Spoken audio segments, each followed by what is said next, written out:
Zdraví vás Dandy. Dneska si natočíme cold start mého Trabanta 601. Takže počkejte, já nalovím klíče, dobrý. Takže jo.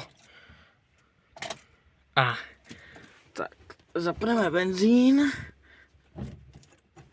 Dolů je zaplej. Tam je rezerva.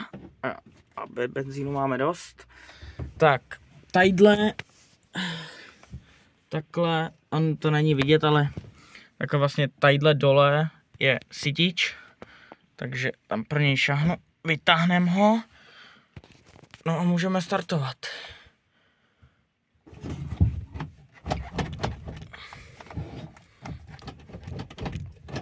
Tak, tak, neutrál. No a my můžeme startovat. Takže jdeme na to. No, chytnul.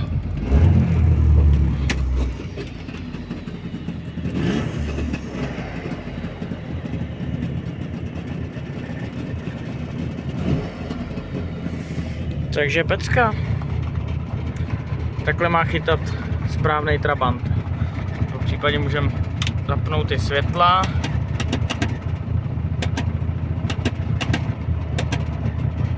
Všechno funguje, všechno funkční. No a já to chcípám. Dneska nejdeme jezdit.